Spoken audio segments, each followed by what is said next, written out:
It's the Makin Moves Podcast, featuring Darren James and Tyler Alexander.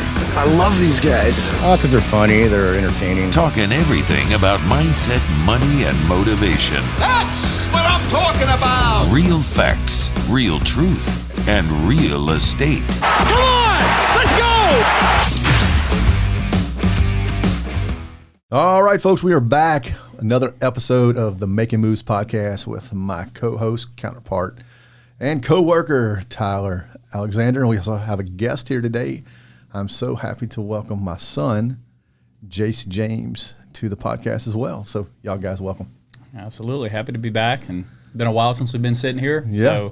So back to the swing of things. Market's changing. So excited to talk some knowledge today and hopefully help some people out. Yeah, tell us about that. You're saying the market's changing. So what are you noticing about the market? So we definitely seen, I know with rates, rates have not went down like we thought they were. They've actually hiked up a few points since the last time we sat here. But with that, you have the springtime, which is also the best time in the market. You have May, Yep. People getting out from schools, tax returns are coming back. So a lot of people pour into the market. So I'm definitely seeing it with a lot of my listings that have been sitting on the market a while. Now they're getting traction. I've gotten 2 under contract in the past week that I listed back in November. And so we're seeing movement already in the market. I mean, I had, not that this is hopefully going to be a common thing again this year, but had a first-time home buyer yesterday, found a house they loved. It was on the market 2 days. We were talking. They said, yeah, we love this one. We want to go see this other one that was right next door. So I went and saw that one. Like, yeah, we want to make an offer on the one we just went and saw. I'm like, all right, perfect, let's do it. I said, I'm going to call the realtor, tell them that we'll have an offer coming in this evening or whatever. And so I'm walking down the driveway, about to call the realtor. While they're in their car, I get a text from the realtor. She's like, hey, Tyler, just to let you know, we're in a multiple offer situation already. So if you want to submit an offer, do it within the next 2 hours. And I'm like, oh, my God, don't tell me that again. And so I knock on their window because they're still in the driveway. And I'm like, hey, look, it's a multiple offer situation. So we got to go highest and best. And we went full price, missed out on it. But I saw another realtor I know posted that he listed a house and in 4 hours he had multiple offers. So I don't know if we're seeing that again. I don't know if we're going to get back into that market. I think we are with inventory. We still have an inventory shortage out there. And with the rates starting to mellow out, I think people are just getting used to them. I think last year the high rates weren't the issue. It was the difference in the 6% rates to the 3% that everyone's used to seeing. And so it just scared them. They thought, they're going to come back down to 3%. Well, now they're starting to see that's not going to happen. Right. And I think they're getting comfortable and they're like, man, election year, things are so volatile during the election. So, rates could skyrocket after the election. They could plummet. We don't know. So we're definitely seeing that and seeing people I think it's mainly just people getting used to the rates and understanding that, 6% is not a high rate. That's an average rate, if you look out through the history. So I think it's just getting accustomed to that and people getting more comfortable with this market and pouring in and ready for summertime. Yeah, I agree 100% with that. Yeah, people need food, water, and shelter to survive for to make it through the life, right? And so you've seen people move, death, downsize, divorce, job relocation. Those are the main reasons why people are moving. So people are still buying houses. We're on the track to have a fantastic year. Our first quarter was unbelievable. So yep, absolutely, It was my best first quarter I've ever had since I've been in real estate. Yeah, look out! It's going to be awesome. I'm excited. Good. So Jace, man, so you're in the process of getting your license and all that type of stuff. You test next Tuesday, huh? Yep. So how you feel about that? Feeling confident. I'm ready to get my license, get active, and start selling some houses. Yeah. So just being, you graduated high school. I'm so honored to have you working in the business with me as well, and just be able to learn from you. And you learn from me, and we learn from each other, and you learn from the team, and so forth. But you have so much value to bring, and so being someone of your age, a big shift that we've seen in the real estate industry since I've gotten in is something called AI, artificial intelligence, and you being your age, you know a whole lot about that. So why don't you elaborate on the public, tell them what AI is, what it can do, some of the things that it can do to benefit not only real estate, but other businesses as a whole. Yeah, absolutely. So I first want to start off and preface that I'm the one that introduced my dad into artificial intelligence. The day that ChatGPT finally opened, I was there on the site, right before the launch. They did a pre-beta. I was there. And I ran downstairs to my dad and look, it's AI. Ask it anything. You can ask it anything. It'll give you an answer. He was like, oh, how's this going to help me? And then later on through the day, I showed it to my mom. And my mom thought nothing of it. She was like, Dad will never use this ever. And I said, Dad, just type in there for me really quick. Write me up a purchase agreement for such and such on such and such lane.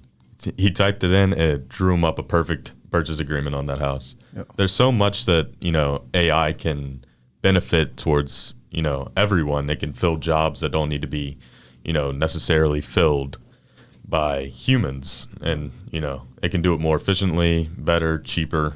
Yeah. Do you think that in the real estate end of it, what do you think the biggest component of AI can do for in the real estate spectrum besides, because you have mandated purchase agreements from the Louisiana Real Estate Commission that mandates that. So ChatGPT really can't write that for you. It can theoretically, because a contract can be written on a napkin, right? But what we use on our end of it. But as far as day-to-day operations, as far as efficiencies go, what do you think ChatGPT or any AI can do to make us more efficient? Definitely editing pictures. I've seen, with you, a lot of your time usually gets devoted towards editing your pictures. Yeah. And, now they have different softwares that go in and edit your pictures for you, clear stuff out, get rid of clutter, changes coloring. There's so many things that AI can do in pictures that, it takes hours for humans to do. Right. Like, it's just way better. Yeah. Yeah. What do you think about as far as where are you wanting to go with your career? Like, what do you see? Because you're in college and you're doing all this kind of stuff. What do you see as far as your career in real estate? Where do you want to take that? I want to grow off of what you built. Yeah. I want to expand to different states that aren't only reciprocal with, the 13 states with Louisiana. Yeah. So I want to reach out and broaden our network and, expand. Yeah. That's awesome. So TA, let's jump back to you, man. You got a lot of stuff going on. You've been in the business for quite some time. So what are you seeing the future of you? Where are you going with this on your end? So I'm kind of seeing, stuff that I had planned when I first got in real estate. My biggest goal, my biggest,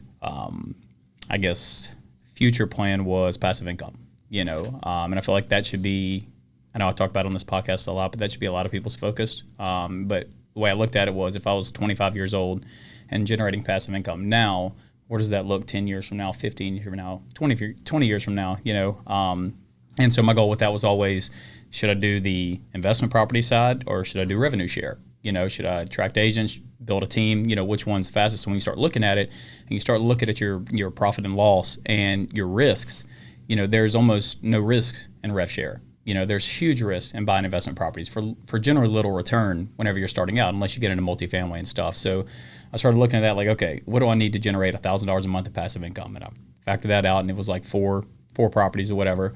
I'm like, okay, agent-wise, to get $1,000, averagely that's 10 producing agents. And so I looked at it like, I love growing a team. I love training people. I love having that team network. And I was stuck at EXP doing that. And that was a big, not saying it was all EXP's fault, but I just felt like the timing that I got into EXP was too late for me to grow my team. And so I've talked about it a lot. I had 8 agents in 2.5 years at EXP, and 5 of those were my best friends. So I had 3 agents really that, were not my friends that I got into the business. And I devoted a lot of time to try to attract that. I switched over to LPT, and within 2.5 months at LPT, I have 42 agents and have got my first passive income check last month. And it was $2,000, and it's already, I'm seeing my passive income come in, and that 42 was only because I don't have all my levels open because of, certain criteria, but that was only off of 7 agents. 7 of my 42 got me that 2,000 mark. So what's going to happen when I get to 50 or 60 or 70 or, right. My goal at the end of the year is 100, I know me and you've talked about that, and that's what I want. But it, not only for the passive income is great, but the networking and training. And, I know, and a lot of people out there know about, the group that I have, the LPT elites, and that's what we call it. And it's just all the LPT agents that are in my downline that are under 30 years old. And we network together. We do events once a month. I try to grow them, help them grow their downline out, help them sell more houses and stuff. And so far it's been great. I know 3 of them. Brock's one of them on our team. Since we've been doing it, he came over, I think he did 1 transaction at his last brokerage. He came over, and since this group and since our team, he's done 4, has more in the works. Another one, he's a part-time firefighter. He's already done 3, just learning stuff from our group. And so it's great because we all text each other, we communicate, we talk about the market, different changes.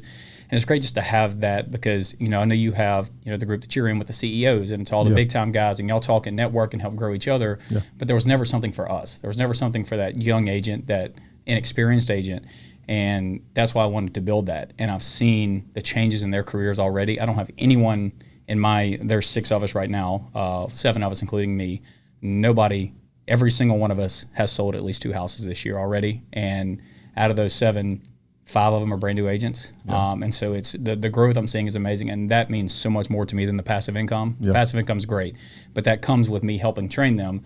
I train them, help them sell more houses, make them make more money. In return, I make more money as well. Yeah. So it's a win-win for everybody. And so that's always been my goal, is to have that team and grow a team. And LPT provided that for me, and something that EXP couldn't. And so, like I said, it's been amazing.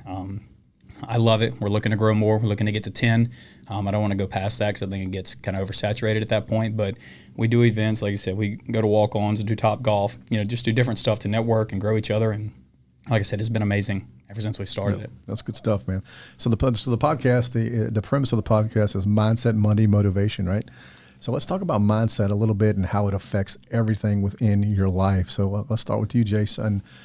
Just wanted to learn, you came up, me always being positive in my role to you and all that type of stuff. And, mindset is everything. It takes 3 things to be successful, and Tyler will tell you what they are: mindset, skill set, and daily habits. And those are the 3 things that really help you excel in any career that you're in. It doesn't matter if you're in a real estate career, if you're selling cars, you freaking working at McDonald's. You got to have the right mindset, you got to have the right skill set, and you got to show up every single day and have the right daily habits. And so tell us a little bit about mindset and what you believe as far as mindset goes and how it can help you get further in your world. Your mindset is definitely your main motivator.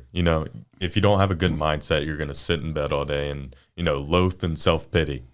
But, having a good mindset really makes you wake up in the morning in a happy mood and, makes you get after it, That's right. What about you, TA? What do you think about mindset?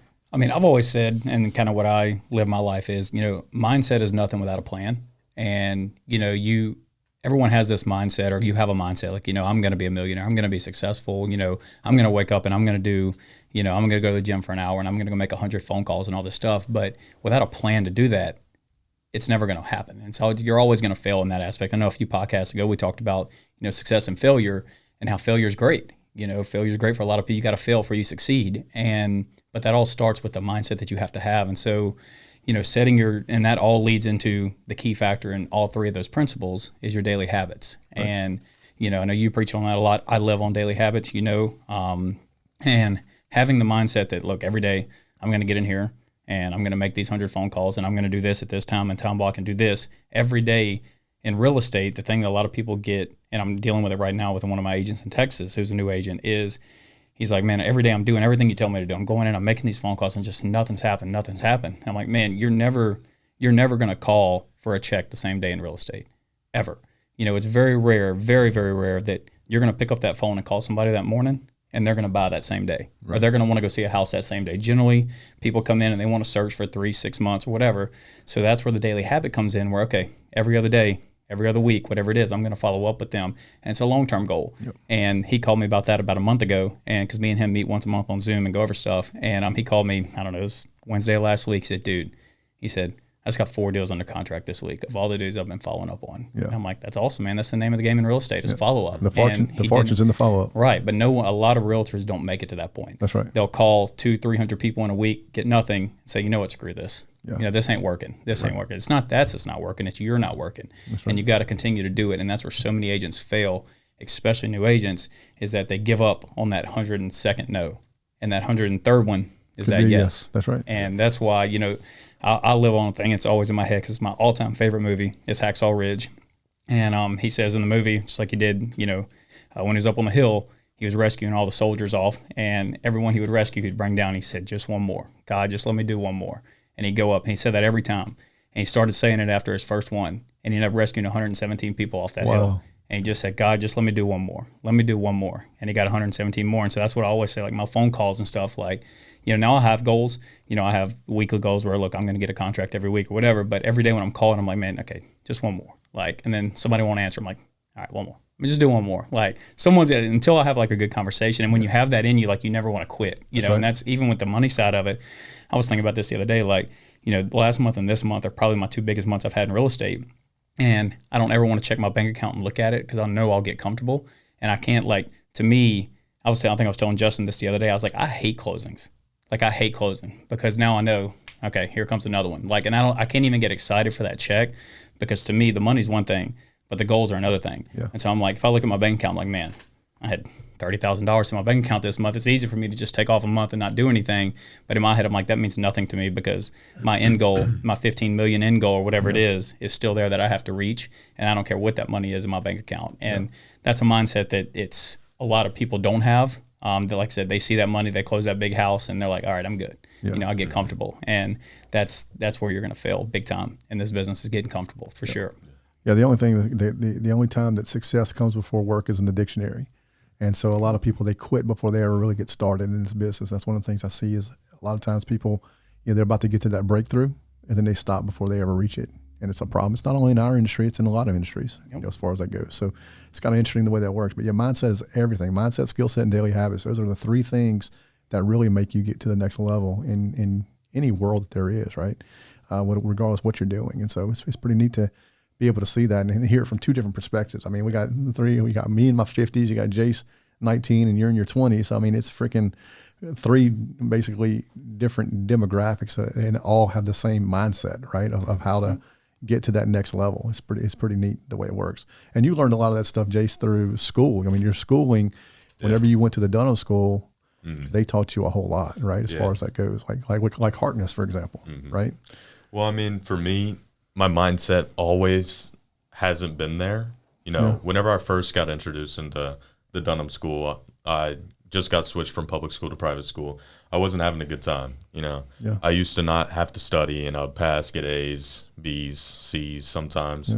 But as soon as I went over to private school at Dunham, grades started dropping after I stopped studying, and there were consequences to that. I wasn't able to play baseball for a year, and, some stuff went down between some people, and, I had to get on top of my stuff, and mainly it was my mindset and the motivation with that mindset that helped me push through. And I came through and got a 4.6, and I broke school records and got a lot of awards. Yeah, you crushed it. You really did. And that last couple of years were unbelievable for you. I mean, what it took you as far as growth goes, right? Yeah, it took you to the next level in your world, and that's really really cool to see that. So. It takes a lot. It takes a lot to get your mindset right. It does. It's like a breakthrough moment for you. It's daily habits. It's that you always have to work on the mindset. I look at it like it's kind of water. There's a cliche that goes, it's water off of a duck's back, right? So if I wake up in the morning and a client calls me on the phone and they just yell at me, they just are completely upset at me for whatever reason, maybe they're having a bad day, whatever the case may be. It's how I let that affect me that determines what's going to happen the rest of my day. Because I could be in a bad mood as a result of that, or I could say, well, maybe they're having a bad day, and how do I shift that? Because a lot of times in life, if you change the way you look at things, the things you look at will change. And that's also comes truth with your mindset, comes truth with, your daily habits, comes truth with your career, comes true with everything. There's a lot of positive that you can gain out of a lot of negative that happens in you because it's growth. It all comes down to growth, and how do you grow, and how do you let that affect you? And that's where your mindset comes in. Absolutely. And that's, that sums up entrepreneurship. I know, we're realtors here, but, in entrepreneurship, when you're not an entrepreneur, when you're working a W-2, like you don't know it, but you have daily habits when you're doing that. Oh, yeah. But it's not your daily habits. It's the daily habits that Academy Sports is telling you, or Turner Industries is telling you what to do. Hey, you're going to be here at 6 a.m. You're going to go and you got these three pipes. I need you to weld. You're going to do that. You're going to go at lunch. When you come back, we got this side of the plant. So you have that every single day, and you have a structure. And when you're pulled out of that into entrepreneurship, whether it's real estate, whether it's whatever 1099 job, you have no structure, and it's up to you to create your own structure. And unfortunately, real estate school will never teach you that. They won't teach you how to structure your business in real estate. They won't teach you the daily habits that go into it.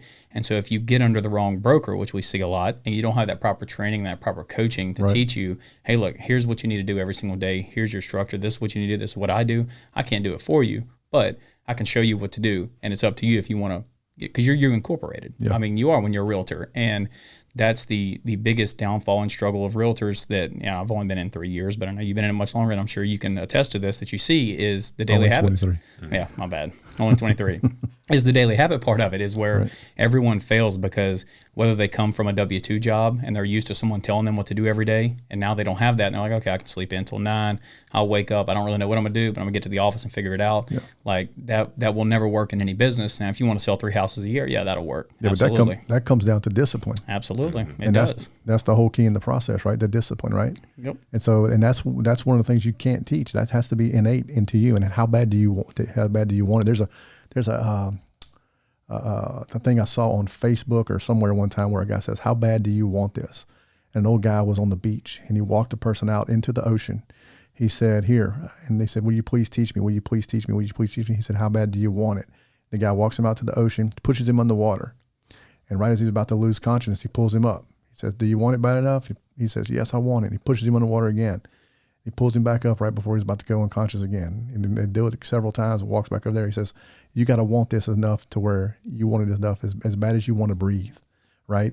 And that's the thing, is that how bad do you really want something, right? Like Jim, for example, who runs this podcast for us. He started out in the painting industry for Calhoun Paints, and he's built this empire over here with local leaders and the podcast stuff and everything he's doing with all his different podcast series and stuff. And look what he's done with his mindset. I mean, it could have been just a small podcast, but look what he's built it into, right? And so that comes with mindset, his skill set, and his daily habits. Anybody can learn the skills, right?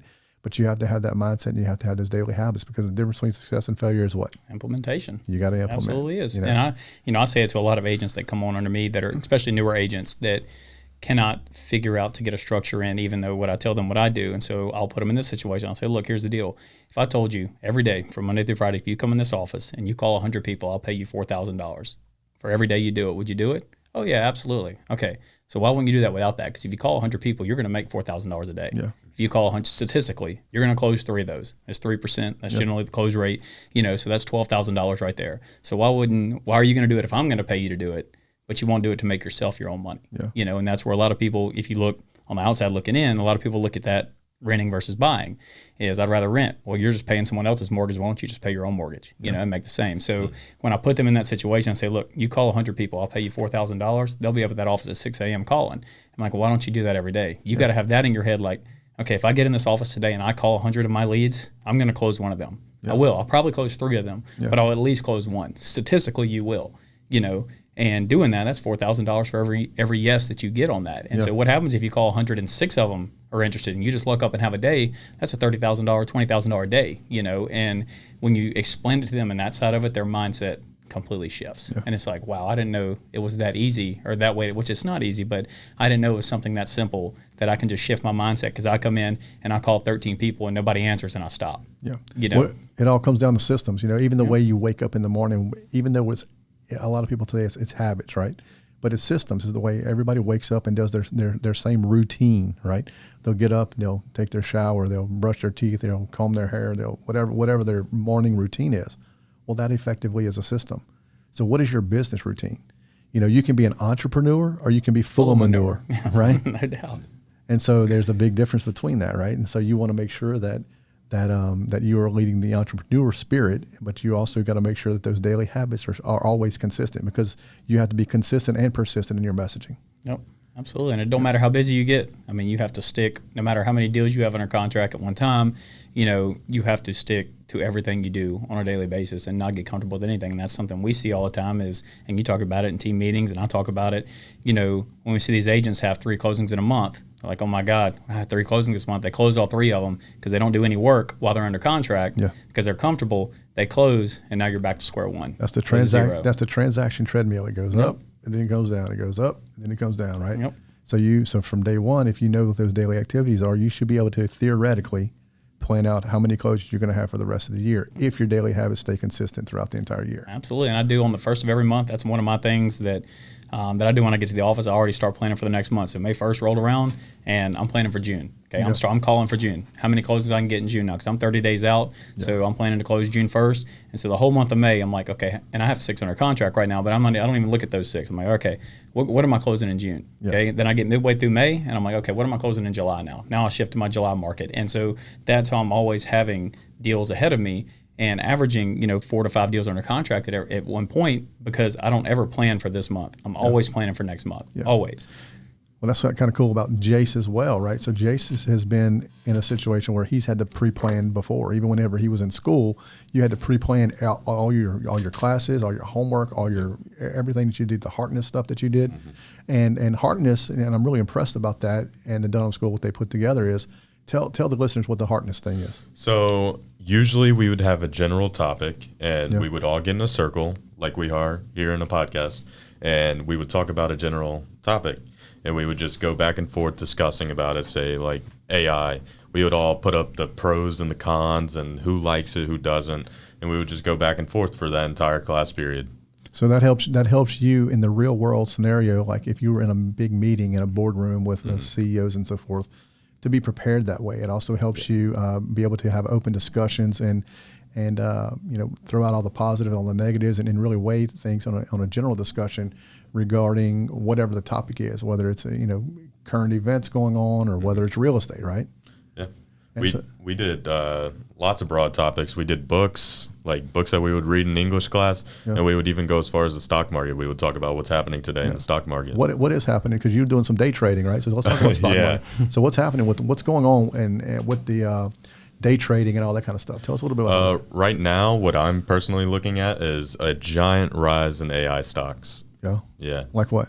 NVIDIA right now. NVIDIA right now is on the rise. Yeah. Yep. I put aside some money, put it into NVIDIA, and I've just been riding it out. NVIDIA's been crazy the past few months. Yeah. That thing, my grandpa day trades it every single day. Every day he calls me about it because I've been watching it too, and it'll go up $110 in the day, and then it'll close out and it'll drop all the way back down. So he'll sell when it drops all the way back down. He buys it back, it shoots back up the next day. It's the craziest thing that I've ever seen. It's been going on for like a long time. Yeah. With that, it is crazy. But yeah, NVIDIA. Well, Jace, you did really good. Like whenever you were going to the University of Houston, you did really well with your day trading over there. Like very well. I mean, you was making a lot of money, $6,000 a month in some cases. No, more than that. I was making like $11,000 a month. Okay, well, that's still fantastic income coming in, but still, it's amazing when you learned all that from just YouTube, right? Yeah, and looking over y'all's portfolios, it was great going to Edward Jones with y'all and checking out what everything was going down. And then I started getting into it on my own, day trading stock options. So there's a difference between normal stocks and stock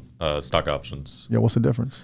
Stock option is basically 100 shares of a contract. So it's like 100 shares of a stock, but at a cheaper price. And then you would be able to write out that option contract, say it ends in a day. You can buy it all the way up to 3 months, and you can write it out and make lots of money, or you can lose a lot of money. Yeah. What is your thought on that? What is the best way to handle that end of it? I personally traded off of news, so I just looked at what was happening in the news. If the news was bad, I was putting in shorts, and if the news was good, I was putting in calls, and I'll just ride and die. Yeah. So you basically are following the trends, right? Yep. I would follow the trends. I'll trade on the S&P, and usually sit on SPY and SPX. Got it. Okay. So Jay, so if somebody listens to this podcast, okay, and they had $1,000, what would you recommend them do with it right now? Recommend take away 4 months and just only study about stocks. Look up the top producing stocks right now, and then research options. And if you really want to take your money and get the most money out of it, I would look into options or futures. Futures are really good. They also have what's it called, where you trade currencies. Talking about crypto? Forex. Oh. Where you trade Forex. That one's also really good. And then Do you ever do calls? Calls? Call options? and puts? Oh yeah, I did calls and puts. That's in stock options. Yeah. But I would usually do put contracts, and then I would ride it because I would only do 1 day expiration contracts, so I would be in and out there in a day. I think the most money I'd made in a day was $4,000, something like that. Yeah, it was 1 day before I went to the class. It was like 8 a.m. and we were in Houston, and then I remember I put in a put option contract for like $2,000 and made like $6K back, and ran into my dad's room and was like, holy shit, look. So what's the most you've lost in a day? Ooh, heavy. Probably like 3,700. Didn't tell you that one, but I put in a couple contracts. Well, but also what takes money to make money. No, what you did tell me is that you did lose 3,700, but you said you cannot worry about the loss. You got to focus on the future and the gain, right? Yeah, I had already been up a lot, so I was just like, you know what? So that comes back to one thing, right? What we talked about earlier, the mindset part of it, right? Yeah, absolutely. The money and the motivation, right? Yeah, I wouldn't get upset about that one trade. I would take a little bit of money, purchase like cheaper contracts, and then ride those out and, you know, see how the market's doing. And then the next day, go right back at it. Yeah. You know, go back to using a lot of money. Yeah, makes sense. Perfect sense. Well, guys, it's been a great podcast today. I really appreciate y'all coming out. I hope we provided a lot of value to everybody out there. If you have any questions about how to get in contact with us, you can always reach us on our website, agent225.com, agent225.com. It's the Makin Moves Podcast with Tyler and Darren James, and our guest today, Jace James, my son. So excited to be here. So excited to bring y'all value, and we'll see you on the next episode. Thanks so much.